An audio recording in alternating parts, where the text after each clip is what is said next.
شکر اس کی اللہ تبارک و تعالیٰ نے فرمایا تم اگر شکر کرو گے لئن شکرتم لازیدنکم، میں زیادہ دوں گا۔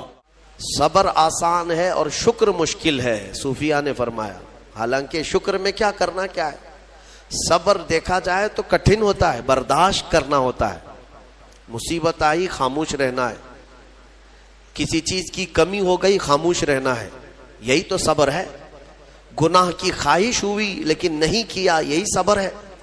صبر دیکھا جائے تو مشکل ہے، لیکن صوفیاء کرام فرماتے ہیں صبر سے زیادہ مشکل شکر ہے۔ شکر ہے وہ کیسے؟ کہا کہ اس لیے کہ جب خوشیاں آتی ہیں تو عام طور پر انسان ہر چیز بھول جاتا ہے، اسے یاد ہی نہیں رہتا کہ دینے والے کا مجھے شکر بجا لانا چاہیے، وہ بھول جاتا ہے۔ یہی تو ہم نے دیکھا ہے۔ آپ تھوڑا سا تجزیہ کر کے دیکھ لیں اپنی زندگی میں، تھوڑا غور و فکر کر کے دیکھ لیں۔ ہمارے گھروں میں بھی جو کچھ بھی ایکٹیویٹیز ہوتی ہیں، جو معمولات چلتے ہیں، اگر گھر کے اندر کوئی مصیبت آئی تو آپ فاتحہ کروائیں گے، قرآن پڑھوائیں گے۔ میت ہو گئی تو کیا کریں گے؟ سب سے پہلے قرآن پڑھواتے ہیں۔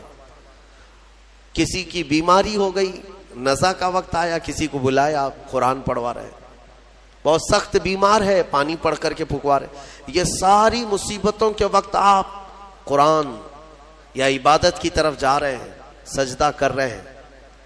لیکن کبھی شادی ہو رہی ہے گھر میں، بچے کا عقیقہ ہو رہا ہے، ولیمہ ہے، منگنی ہے، ان سب مواقع پر جو خوشیوں کے ہیں، کب قرآن خوانی ہوتی ہے؟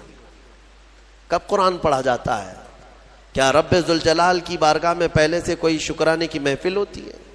بہت کم دیکھا گیا۔ موت پر، غم پر، بیماری پر دعائیں مانگی تو ضرور جاتی ہیں، قرآن پڑھا تو جاتا ہے، لیکن خوشیوں کے موقع پر بندہ بھول جاتا ہے۔ اسی لیے صوفیاء اکرام نے فرمایا شکر جو ہے یہ مشکل ہے، اور منافق شکر نہیں کر سکتا۔ یہ مومن کو عطا کی ہوئی نعمت ہے شکر کرنا۔ شکر کیسے کریں گے آپ؟ شکر کرنے کا، شکر کے بہت سارے طریقے ہیں۔ صرف یہ نہیں ہے کہ زبان سے کہہ دیا الحمدللہ، بلکہ تمہارے ہاتھ و پیر بھی شکر بجا لاتے ہیں، تمہاری زبان بھی اور تمہارا دل بھی۔ تینوں طریقے ہیں شکر کے۔ کسی کی زبان چلتی ہی نہیں تو کیا وہ شکر گزار نہیں ہے؟ لیکن اگر اللہ رب العزت کے حوالے اپنے آپ کو کر دیا، دل سے وہ کہتا ہے کہ مولا میرا کچھ نہیں، سب تیرا ہے، وہ دل سے کہہ رہا ہے، اس کے دل کا شکر ہے۔ وہ ہاتھ اور پیر اگر عبادت کے لیے اٹھاتا ہے تو یہ ہاتھوں اور پیروں کی طرف سے اللہ کا شکر ہے، اور پھر زبان سے اگر کہتا ہے تو یہ زبان کا شکر ہے، الحمدللہ۔ اور میرے عزیزوں، اللہ تبارک و تعالیٰ کو شکر ہی پسند ہے، اور شکر کا جو سب سے بہترین لفظ ہے وہ کیا ہے؟ شکر کرنے کا اللہ کا سب سے بہترین لفظ کیا ہے؟ الحمدللہ۔ یہی ہے نا؟ آپ کو عادت ڈالی گئی ہے کہ کسی نے بھی اگر آپ سے پوچھا کہ طبیعت کیسی ہے تو آپ کیا کہتے ہیں؟ الحمدللہ۔ چاہے سر درد ہو ہی رہا ہو لیکن آپ کہتے ہیں الحمدللہ۔ یہ شکر کرنے کا سب سے بہترین لفظ کیا ہے؟ الحمدللہ۔ اب میں آپ کو بتاتا ہوں یہ سب سے بہترین لفظ ہے، اسی لیے دیکھو کہ اللہ نے اپنی کتاب، آخری کتاب قرآن بھی اپنے حبیب پر اتارا تو اس کا سب سے پہلا ورڈ کیا رکھا؟ الحمدللہ۔ الحمدللہ سے پورا قرآن شروع ہوا۔ پھر تم اگر مولا کی بارگاہ میں عبادت کے لیے کھڑے ہوئے، نماز کے لیے رکعت باندھے، امام اگر کہیں سے جہر میں شروع کیا تو کہاں سے؟ نماز میں بھی اگر امام قرات شروع کرتا ہے تو کہاں سے شروع کرتا ہے؟ الحمدللہ سے ہی شروع کرے گا۔ میرے عزیزو، اتنا ہی نہیں بلکہ روایتیں ملتی ہیں کہ آدم علیہ السلام کو جب پیدا کیا گیا اور ان کے جسم میں روح ڈالی گئی، آپ کو چھینک آئی، سب سے پہلے آپ کی زبان سے نکلا الحمدللہ۔ اس سے اندازہ کرو کہ میرا مولا شکر پسند کرتا ہے، شکر پسند کرتا ہے۔ اسی لیے 30 سے زیادہ مرتبہ تم سے پوچھ رہا ہے مولا کون کون سی نعمتوں کو جھٹلاؤ گے؟ تم اللہ رب العزت کے آگے سیرنڈر ہو جاؤ, سپرد ہو جاؤ کہ مولا نہیں, میں تیری کسی نعمت کا انکار نہیں کرتا. تمہیں اندازہ بھی نہیں ہے تمہارے پاس نعمتیں کیا کیا مولا نے دیا ہے, تمہیں اندازہ بھی نہیں ہے. وَإِن تَعُدُّوا نِعْمَةَ اللَّهِ لَا تُحْصُوهَا, اللہ فرماتا ہے اگر تم گننا چاہو گے اللہ کی نعمتیں ہرگز گن نہیں سکو گے. کیسے گنیں گے؟ ایک بزرگ نے لکھا ہے کہ اگر کوئی طے کر لیا, توجہ چاہتا ہوں, شیخ سعدی رحمۃ اللہ علیہ کے حوالے سے یہ بات ملتی ہے, کسی نے طے کر لیا کہ میں اللہ کی ساری نعمتوں کا شکر بجا لاؤں گا, اس نے جو بھی میری نعمتیں دی ہیں سب نعمتوں کا میں شکر بجا لاؤں گا. ٹھیک ہے, تمہاری زبان اللہ نے دیا ہے, یہ ایک نعمت ہے. ناک نعمت ہے, کان نعمت ہے, آنکھ نعمت ہے, ہاتھ ہیں, انگلیاں ہیں, پورے جسم میں ایک ایک عضو اللہ کی نعمت ہے. پھر پلس اس کے علاوہ جینے کے لیے جو یہاں پر گھر دیا یہ نعمت ہے, زمین پر چلنے کی طاقت دی یہ نعمت ہے, اور سونے کے لیے ہمیں بستر دیا, پہننے کے لیے کپڑے دیا یہ نعمت ہے, رشتہ دار دیا یہ نعمت ہے, اولاد دیا یہ نعمت ہے, ماں باپ دیا یہ نعمت ہے, اچھے دوست دیا یہ نعمت ہے, اسلام دیا یہ نعمت ہے, ایمان پر رکھا یہ نعمت ہے, اپنے آخری نبی کی امت میں پیدا کیے یہ نعمت ہے. یہ ہزاروں نعمتیں ہیں. لیکن اگر تم چلو طے کر لیتے ہو کہ میں اللہ کی ساری نعمتوں کا ایک بعد دیگرے شکر بجا لاؤں گا, اے اللہ تو نے مجھے زبان دی الحمدللہ, تو نے مجھے ناک دی الحمدللہ, سب نعمتوں کا شکر کرنے کا اگر کسی نے ارادہ کر لیا تو شیخ سعدی فرماتے ہیں تو پہلے وہ بیٹھ جائے, اس کو اللہ نے جو سانسیں دی ہے نا یہ سب سے بڑی نعمت ہے. ایک سانس اندر جاتی ہے یہ نعمت, سانس باہر نکلتی ہے یہ نعمت. اگر تم نے سانس لے لیا نکلی نہیں باہر تو ختم ہو گئی تمہاری زندگی, اور سانس نکلی اندر لے نہیں پا رہے ہو یہاں پر بھی زندگی ختم. سانس لینا ایک نعمت, سانس باہر چھوڑنا یہ ایک نعمت. شیخ سعدی فرماتے ہیں اور ہر سانس نہیں ہوتی ہے, پرانی سانس نہیں آئے گی, پھر ہر سانس نہیں ہے, تو ہر سانس کے بدلے ہی تم اگر الحمدللہ کہتے رہ جاؤ گے تو زندگی گزر جائے گی سانسوں کے شکر پر, باقی نعمتیں ویسی ہی رہ جائیں گی. صرف سانسوں کے شکر پر تو زندگی گزر جائے گی. میرے عزیزو, اندازہ بھی نہیں کر سکتے کہ اللہ نے کون کون سی نعمتوں سے نوازا ہے.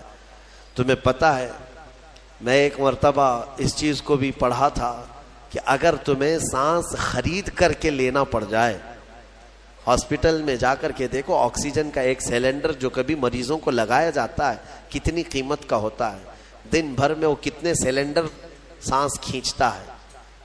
اس اعتبار سے اگر تمہاری زندگی 60 سال کی ہوئی اور 60 سال تمہیں آکسیجن خرید کر کے لینا پڑا تو تقریباً اس کی قیمت جو ہے کئی 100 کروڑ میں چلی جاتی ہے. ایک اندازے کے مطابق 50 سے 60 کروڑ کا آکسیجن تمہیں لگ جاتا ہے. تو کیا یہ ہر آدمی کیپیبل ہے اپنی سانسوں کو پیسے سے خرید سکے گا؟ اور رب ذوالجلال نے تمہارے لیے اتنی آسانیاں کی ہیں کہ سانس ایسا نہیں ہے کہ فلاں شہر میں ملتی ہے جا کر کے لائیں اور پھر کھینچیں. تم جہاں ہو تمہاری ناک کے قریب ہوائیں کیا ہے. اس رب قدیر نے اتنی بڑی نعمتوں سے تمہیں نوازا, تمہیں اندازہ بھی نہیں ہے. اور اسی لیے رب تعالیٰ فرماتا ہے فَبِأَيِّ آلَاءِ رَبِّكُمَا تُكَذِّبَانِ, تم میری کون کون سی نعمتوں کو جھٹلاؤ گے. حاتم اصم ایک بزرگ ہے, حضرت حاتم خلیفہ ہارون رشید کے زمانے کے ہیں.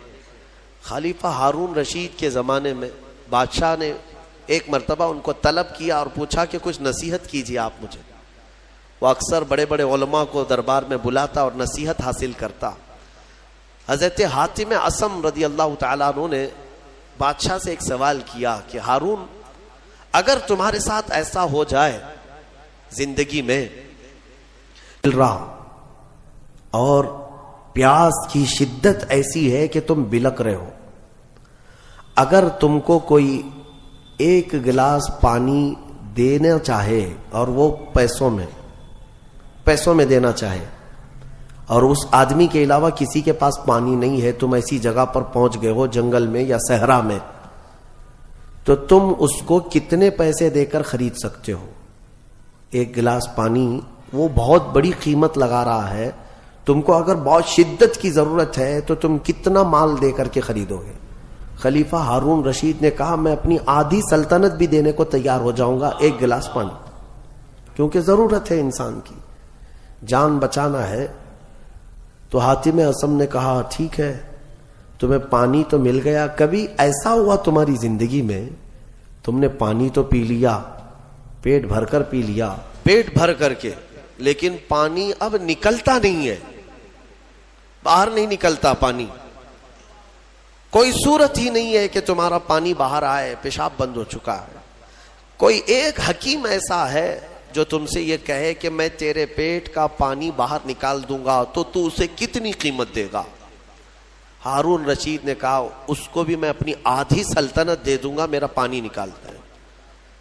تو حضرت حاتم اصم نے فرمایا ہارون تیری پوری سلطنت کی قیمت ایک گلاس پانی کے برابر ہے، اگر نہ ملے تو آدھی سلطنت، اور مل جائے نکالنے کے لیے آدھی سلطنت، تو سوچ وہ رب ذوالجلال بغیر کسی قیمت کے روز تجھے پلاتا بھی ہے اور روز تیرے سے نکالتا بھی ہے، کتنی بڑی نعمت ہے تیرے لیے۔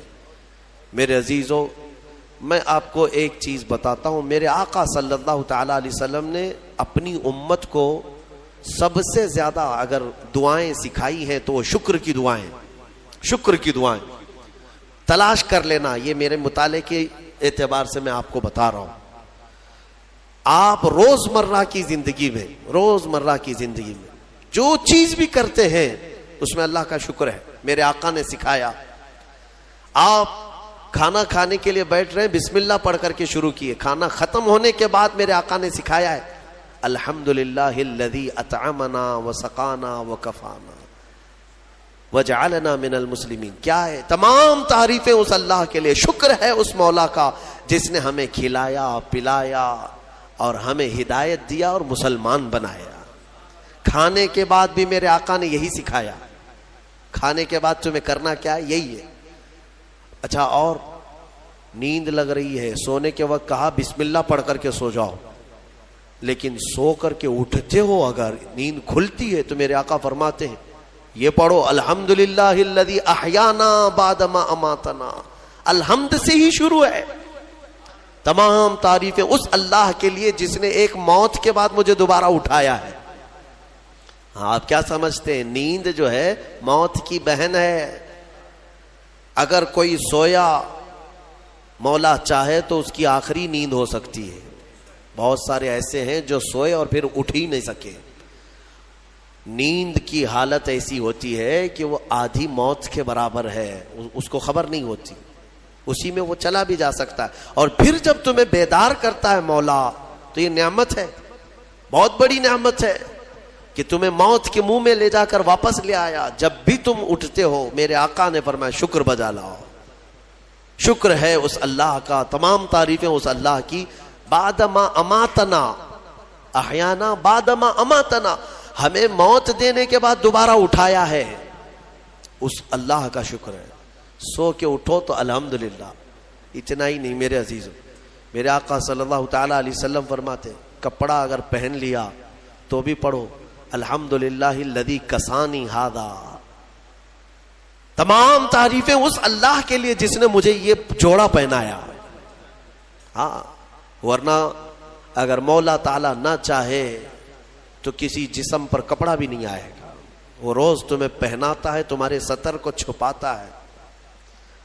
اتنا ہی نہیں، میں آپ کو بتاؤں استنجا کے لیے بھی جاتے ہو، پیشاب کے لیے فرمایا گیا کہ بسم اللہ پڑھ کر کے تو جانا ہے، اور اللہ کی پناہ مانگ کر کے جاؤ، بسم اللہ اللہم انی اعوذ بک من الخبث والخبائث۔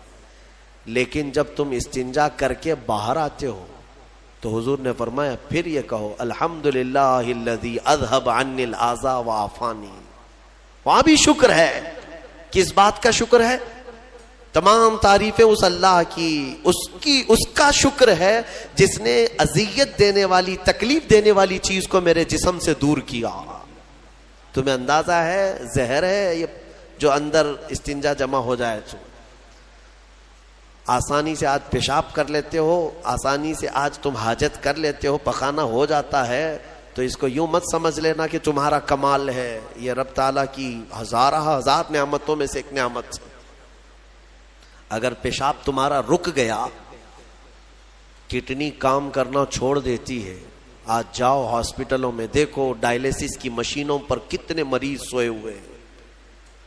تمہیں پتا ہے پیشاب اگر نہیں نکلتا تو آج کے زمانے میں نیا ایک علاج ہے. ڈاکٹرز کیا کرتے ہیں کہ پانی جو ہے یہ پیشاب پورا خون میں مل جاتا ہے اور زہر بنتا ہے جسم میں. اگر ایک دن پیشاب نہیں ہوا تو پانی تمہارا جسم میں بھر جائے گا. اسی کو کریٹینن کا لیول بڑھنا کہتے ہیں. زہر بھر جاتا ہے. اب اس کو نکالے کیسے؟ باہر آتا نہیں. ڈاکٹر اس کے لیے ڈائلیسس کی مشین اس کو لٹاتے ہیں. کیا کرتے ہیں؟ بڑی موٹی موٹی 2 سوئیاں یہاں حلق میں ڈالتے ہیں گردن کے پاس, یا پھر ہاتھ سے ایک پائپ جسم کا پورا خون نکالتا ہے اور مشین میں ڈالتا ہے, اور مشین فلٹر کرتی ہے. دوسرے پائپ سے فلٹر کیا ہوا خون اندر جاتا ہے, اور جو پانی ہے وہ مشین نکال کر کے باہر ایک ڈبے میں پھینکتی رہتی ہے. میرے عزیزو, میں نے اپنی آنکھوں سے دیکھا ہے ایک بار ڈائلیسس کرنے کے لیے 4 گھنٹے لگتے. 4 گھنٹے لگتے. اور کئی مریض ایسے ہیں جن کو ہفتے میں 3 مرتبہ یہ کرنا پڑتا ہے, اور ڈاکٹر ان کو 1 بوتل پانی دیتا ہے. لمیٹڈ پانی پینا, پورے 2 دن میں 1 لیٹر سے زیادہ پانی مت پیو. اللہ چاہ کر کے وہ پانی نہیں پی پاتے, چمچ سے پانی پیتے ہیں, ڈھکن سے پانی پیتے ہیں کہ زیادہ ہو گیا تو جسم میں نکلنے کی جگہ نہیں ہے. خیر یہ تو ڈاکٹرز نے پیشاب نکالنے کے طریقے تو اپنا لیے میرے عزیزوں, لیکن اگر پخانہ نہیں نکلا تو اب تک اس کے علاج بھی نہیں ملتے. کھا لیا آپ نے, اگر یہ غلاظت نہیں نکل پائی تمہارے اندر تو پورے جسم میں یہ زہر بن کر کے پھیل جائے گا, موت کا سبب بن جاتا ہے. جب ہم بیت الخلاء میں جاتے ہیں اور پیشاب پاخانہ کر کے نکلتے ہیں تو تمہیں کیا لگتا ہے میرے عزیزو؟ یہ اللہ کی ہزارہ نعمتوں میں سے ایک نعمت ہے کہ اذیت دینے والی چیز کو اس نے ہمارے جسم سے ہٹایا ہے.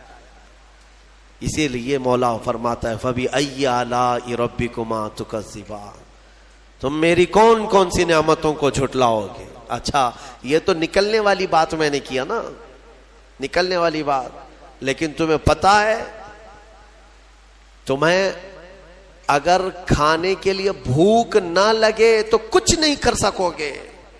کھانے کی خواہش ہونا یہ اللہ کی نعمت ہے, بھوک لگنا یہ اللہ کی نعمت ہے. اچھا یہ بھی میں آپ کو بتا دوں, بھوک لگتی نہیں ہے کسی کو تو یہ مصیبت ہے. کھا ہی نہیں سکتا, بغیر بھوک کے وہ اندر لے بھی نہیں سکتا لقمہ. یہ رب تبارک و تعالیٰ کی طرف سے نظام رکھا گیا ہے, وہ بھوک لگتی ہے وہ کھاتا ہے. اور ایک بات میں بتا دوں, ایک بڑی بیماری ہے دنیا کی, بھوک تو بہت لگتی ہے, آدمی کھائے جاتا ہے لیکن پیٹ بھرتا نہیں, سیرابی نہیں ہوتی, شکم سیر نہیں ہوتا. یہ بیماری ہے ہیضے کی بیماری. اس بیماری میں حجاج بن یوسف مر گیا. ہاں بڑا گورنر تھا, جانتے ہیں بھوک اتنی لگتی تھی اس کو کہ ایک مرتبہ ایک گائے پوری ذبح کر کے بھون کر کے اس کو کھلائی گئی, پیٹ نہیں بھرا. خواہش ابھی بھی باقی ہے, بھوک ابھی بھی ہے, اور کچھ کھلا دو, اور کچھ کھلا دو. اس کو پھر انڈے کھلائے گئے, مرغیاں کھلائی گئی, اتنا کھلایا گیا کہ پیٹ پھٹ گیا اور زہریلا ہو گیا. آپ کو کیا میں بتاؤں, پیٹ 4 لقمے کھانے کے بعد, کسی کو 10 لقمے کھانے کے بعد ایسا لگتا ہے نا پیٹ بھر گیا, الحمدللہ پیٹ بھر گیا. یہ جو شکم سیر آپ کو لگتا ہے یہ اللہ کی نعمت ہے. کچھ لوگوں کو یہ بیماری ہے کہ تم ان کو 4 کلو بھی اندر کچھ ڈال دو تو یہاں کی جو چاہت ہے وہ نہیں جائے گی, ہاں خواہش نہیں ختم ہوگی. اسی طرح پیاس لگنا اللہ کی نعمت ہے, اور پیاس کا بجھ جانا یہ بھی نعمت ہے. سکرات کے وقت میں فرمایا گیا اگر ایک ندی پانی بھی اس کو پلایا جائے تو یہ حلق نہیں سوکھے گا, پیاس باقی رہے گی, اور پانی اور پانی اور پانی. تم اندازہ کر سکتے ہو ایک گلاس پانی پینے کے بعد اگر ٹھنڈک لگی, ہاں پیٹ بھر گیا, پیاس بجھ گئی, نعمت ہے اللہ کی یہ. اور ایک بیماری یہ ہے کہ اس کے اندر ایک بالٹی پانی بھی ڈال دیا جائے تو حلق نہیں سوکھتا, پیاس بجھتی نہیں ہے, پھر زبان چپکنے لگتی ہے, زبان چپکنے لگتی ہے, حلق سوکھنے لگتا ہے. یہ بیماری ہے. میرے عزیزوں, میں تو صرف تمہارے جسم کی نعمتیں گنا رہا ہوں, تمہیں اندازہ بھی نہیں ہے. ابھی چند دنوں قبل میں نے اپنے بچوں کے سامنے بھی ایک بات عرض کیا تھا. میں 1-2 سال قبل شاید ایک مطالعے میں تھا, کسی چیز کی اسٹڈی میں, ایک نئی چیز میرے مطالعے پہ آئی تھی. ایک صاحب کئی دنوں سے وہ بیمار رہتے تھے. ان کو ہوتا کیا تھا, چلتے تھے تو اچانک ٹیڑھے ہو جائے اور ایسا لگے کہ دیوار گر رہی ہے. روڈ پہ چلے تو ایسا لگے کہ یہ گاڑی میرے اوپر گرے گی. ہاں, یہ ایک بیماری ہے. آپ زمین پر کھڑے ہوتے ہیں, 2 پیروں سے کھڑے ہوتے ہیں نا, بیلنس کیسے رہتا ہے تمہارا؟ یہ چاہے موٹے ہو تگڑے ہو لیکن سیدھے تو کھڑے رہتے ہو. اور چلتے ہو تو کیا ایک طرف جھک جھک کے چلتے ہو, کبھی ادھر کبھی ادھر نہیں. ہوائیں چاہے جتنی بھی آئیں آپ سیدھے چلتے ہیں. یہ کون ہے جو تمہارے بیلنس کو مینٹین کیا ہوا ہے؟ صرف 2 ٹانگوں پر تمہارے پورے وزن کو کس نے قائم رکھا ہے؟ اگر تجربہ کرنا ہے تو مٹی کا ایک پتلا اس طرح سے چلا کر کے دکھاؤ, 2 ٹانگوں پر چلا کر کے دکھاؤ, بیلنس کون رکھے گا؟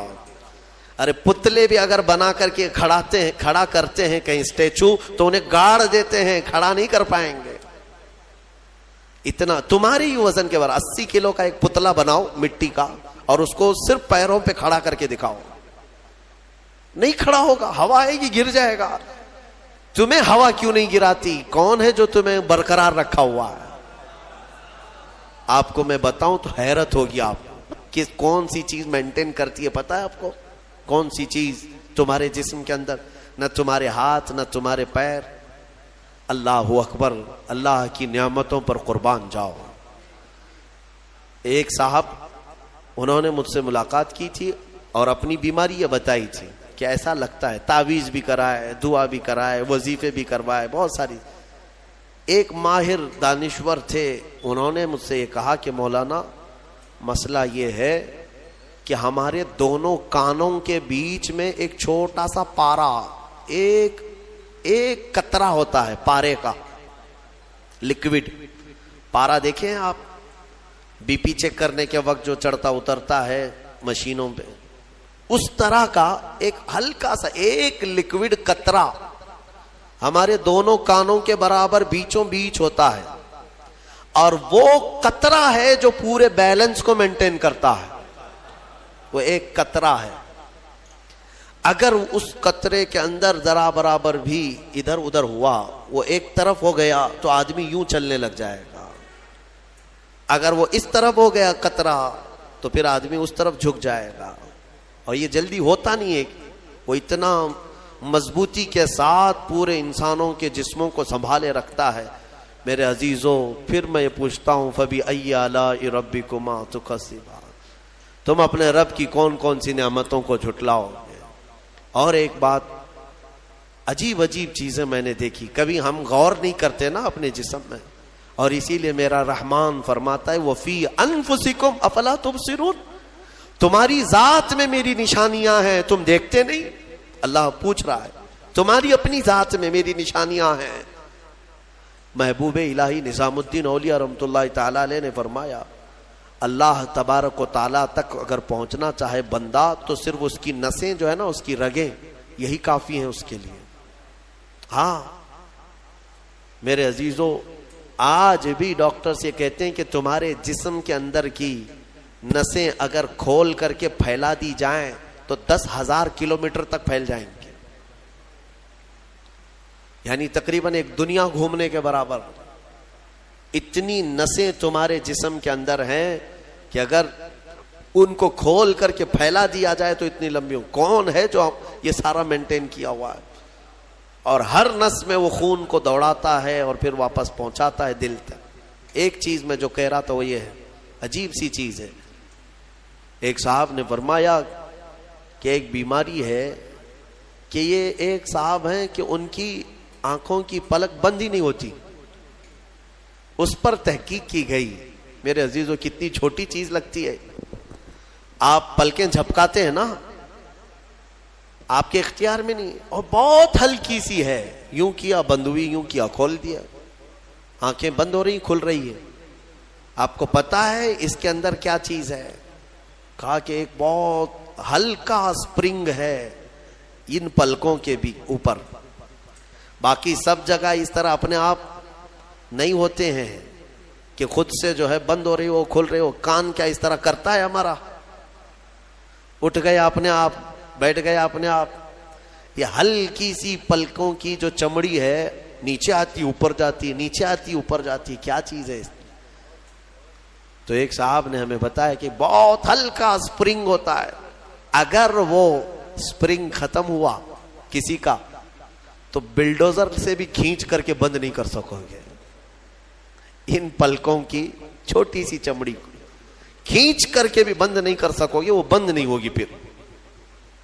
اسی لیے مردوں کو دیکھو، اگر کسی کی آنکھیں بند نہیں کیا آپ نے موت کے بعد، وہ کھلی رہ گئی، تو پھر آپ گھنٹوں کھینچ کھینچ کے اس کی آنکھ بند کرو، بند نہیں ہوگی، نہیں ہوگی، کیونکہ موت کے بعد یہ سارا حصہ ختم ہو گیا۔ اور مرے ہوئے آدمی کو آنکھیں بند ہے اس کی، آپ نے بند کیا، پھر اس کے 1-2 گھنٹے کے بعد اس کی پلکیں اٹھا کر کے دکھا دو، کھول کر کے دکھا دو اس کی آنکھیں، سارے لوگ مل کر کے بھی اس کی آنکھوں کی پلکوں کو کھول نہیں سکیں گے۔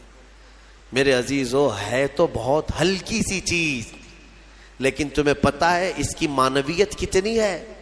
اس کی معنویت کتنی ہے؟ یہ بات میں کیوں کہہ رہا ہوں؟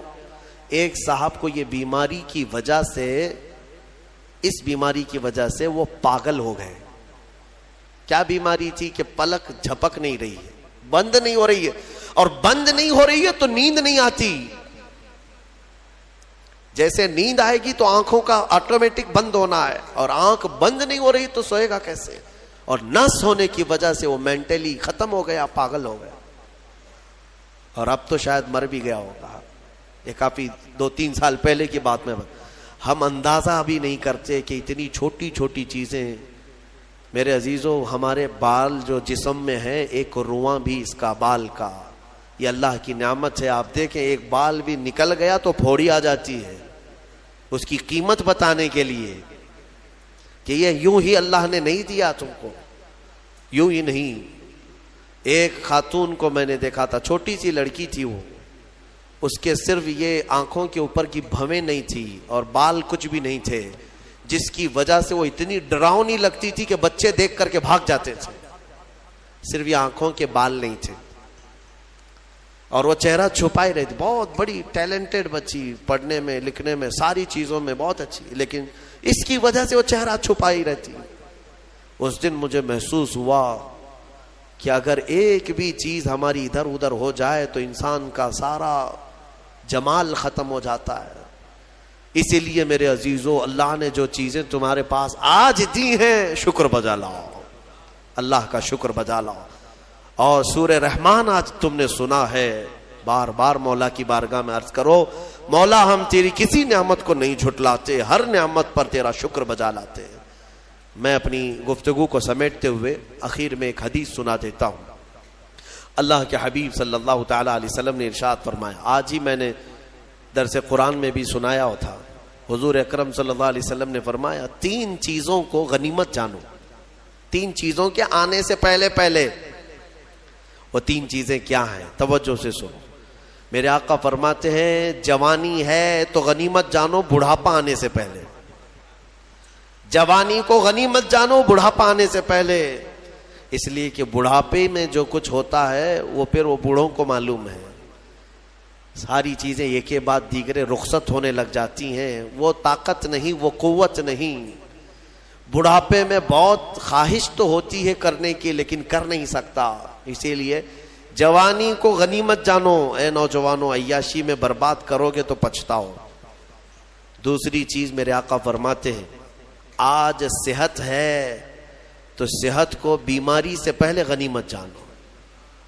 بیمار ہونے سے پہلے دیکھو اپنے ہاتھوں کو پیروں کو, سب صحیح سلامت ہے. آج آنکھ دیکھ رہی ہے, کان سن رہے ہیں, زبان بول رہی ہے, ہاتھ پیر چل رہے ہیں. شکر کرو اللہ کا. اس لیے کہ ہم نے دیکھا ہے چند دنوں کے بعد ایسی بیماریاں جکڑ لیتی ہیں, سجدہ کرنا چاہتا ہے لیکن پیر مڑتے نہیں, پیر جام ہو گئے. رکوع کرنا چاہتا ہے کمر جھکتی نہیں. آج صحت ہے تمہارے پاس, کل آنکھیں ساتھ چھوڑنے لگ جائیں گی, کان کم سنائی دینے لگ جائیں گے, زبان میں راشا تاری ہونے لگ جاتا ہے, ہکلاہٹ آنے لگ جاتی ہے, چاہ کر کے بھی بہت ساری چیزیں تم کر نہیں پاتے. اسی لیے آج صحت ہے غنیمت جانو اس کو, کوئی بیماری نہیں. آج چند ہی دنوں کے بعد دیکھنا کہ شوگر ساتھ, بی پی ساتھ, ایسے ساتھ ہوتے ہیں کہ پھر قبر تک نہیں چھوڑتے. ہاں آج صحت ہے, کل کسی کو کینسر ہوا تو پھر وہ جنازے کے ساتھ ساتھ کینسر جاتا ہے, کچھ نہیں کرتے. اور ان بیماریوں میں آنے کے بعد ان کو صحت کے دن یاد آتے ہیں, کاش جب میں اچھا بھلا تھا تو اللہ کی عبادت کرتا, بیمار ہوں کچھ نہیں کر پاتا. میں نے آپ کو اس سے قبل بھی بتایا تھا میرے عزیزو, ایک نوجوان کی بات مجھے بار بار وہ جھنجھوڑتی ہے. ممبئی شہر کے رہنے والا نوجوان, 22 سے 24 سال کا, باپ اکلوتے بیٹے کو بہت اچھا پڑھایا تھا, لندن بھیج کر کے پڑھایا تھا.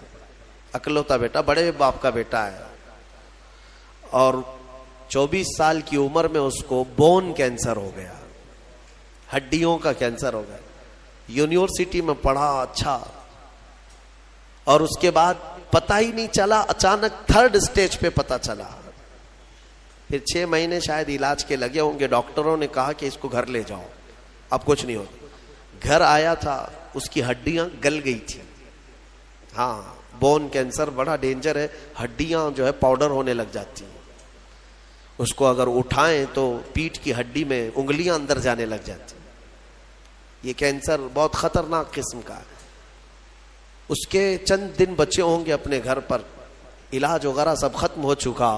اس نے اپنے باپ کو ایک دن حسرت سے بلایا اور کہا, ابا میری وہ 10ویں کی 12ویں کی گریجویٹ کی یہ جو مارک شیٹ ہے, سند ہے, جو میں نے میڈل حاصل کی وہ کہاں ہے؟ کہا بیٹا سب سنبھال کے رکھا ہوں. کہا میں دیکھنا چاہتا ہوں. باپ نے وہ ساری چیزیں الماری سے اس کو دیا کہ یہ سرٹیفکیٹ ہے, یہ تیری سند ہے, یہ مارک شیٹ ہے, یہ ساری چیزیں ہیں. وہ نوجوان بستر پر لے کر کے اپنی سرٹیفکیٹ پڑی ہوئی, اس میں ٹاپر بھی رہا ہے, وہ سب چیزیں دیکھ دیکھ کر کے رونے لگا. اور پھر اپنے باپ سے ایک سوال کیا کہ ابا یہ ساری مارک شیٹ اور سند میں کون سی ایسی ہے جو میں منکر نکیر کو بتاؤں تو مجھے چھوڑ دیا جائے, کیونکہ میں جا رہا ہوں اب آخری سفر پر, میں آخری سفر پر جا رہا ہوں. اب تو میرے پاس اتنا وقت بھی نہیں ہے کہ میں کوئی اور چیز حاصل کروں. اس کے باپ نے مجھے یہ چیز بتائی تھی. وہ کہتے تھے کہ مولانا آپ بچوں کو بتاؤ, واقعی صحت جب تک تھی تم نے نہ قرآن کی طرف توجہ دیا, نہ میرے رحمان کو راضی کرنے کی کوشش کی. صحت آج ہے تو شکر بجا لاؤ اللہ کا, بیماری میں وہ مولا تمہارے ساتھ ہوگا. 2 چیزیں میں نے عرض کی ہے, جوانی کو غنیمت جانو بڑھاپا آنے سے پہلے, صحت کو غنیمت جانو بیمار ہونے سے پہلے, اور سب سے بڑی چیز میرے آقا فرماتے ہیں زندگی کو غنیمت جانو موت آنے سے پہلے. ہاں ٹھیک ہے, بڑھاپے میں کچھ تو کر سکتے ہو, بیماری میں کچھ تو کر سکتے ہو, مرنے کے بعد کیا کر سکتے ہو؟ تو اس لیے آج زندہ ہیں اسی کو غنیمت جانو کہ اللہ ابھی تو ملک الموت نہیں آیا, ابھی تمہارے پاس ٹائم باقی ہے, سانسیں چل رہی, وقت باقی, صحت بھی ہے, جوانی بھی ہے, زندگی بھی ہے, تو سب ہے تمہارے پاس. پھر اللہ کی ناشکری کرنا میرے عزیزوں یہ سب سے بڑا گناہ ہے. اسی لیے میرے آقا صلی اللہ علیہ وسلم نے فرمایا معراج کی رات میں نے جہنم میں سب سے زیادہ عورتوں کو دیکھا. حضور سے پوچھا عورتوں نے کہ کس وجہ سے؟ حضور نے وجہ یہی بتائی, ہن یکفرن العشیر, وہ اپنے شوہروں کی ناشکری کرتی ہیں.